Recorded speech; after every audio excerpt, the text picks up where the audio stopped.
മിശിഹായിലേറെ സ്നേഹം നിറഞ്ഞവരെ, യോഹന്നാന്റെ സുവിശേഷം 4-ാമത്തെ അധ്യായം 1 മുതൽ 26 വരെയുള്ള തിരുവചന ഭാഗങ്ങൾ. സമരിയാക്കാരി സ്ത്രീയും ഈശോയും തമ്മിലുള്ള സംഭാഷണമാണ് തിരുവചന ഭാഗം.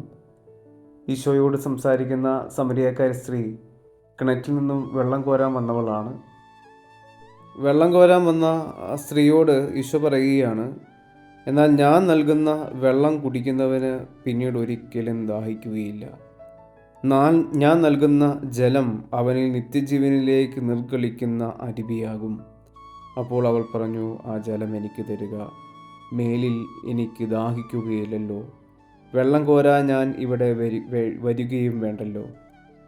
ഒരു ഭൗതികമായിട്ടുള്ള ജലത്തെക്കുറിച്ചാണ് അവളത് പറയുന്നതെങ്കിലും ഈശോയാകുന്ന ജലം ഉൾക്കൊള്ളുന്നവനിൽ ശമിക്കുന്ന തരത്തിലുള്ള ദാഹങ്ങളെ ഉള്ളൂ എന്നുള്ളത് തിരിച്ചറിവാണ്.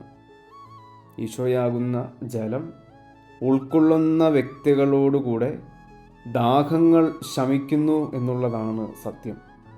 മനുഷ്യൻ്റെ ദാഹങ്ങൾ എല്ലാ കാലത്തും ശക്തമാണ് എന്നുള്ളത് തന്നെയാണ് സത്യം. ശാരീരികമായിട്ടും സാമ്പത്തികമായിട്ടും അധികാരത്തിന് വേണ്ടിയും ഇങ്ങനെ മനുഷ്യൻ നടത്തുന്ന ദാഹങ്ങൾ എത്രയോ വലുതാണ്.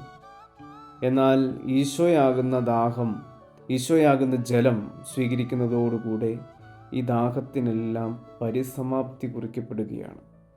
നമ്മുടെ ഹൃദയങ്ങളിൽ ഈശോയെ സ്വീകരിക്കാം. ഈശോ നമ്മുടെ ഹൃദയങ്ങളിൽ നിറഞ്ഞു നിൽക്കട്ടെ.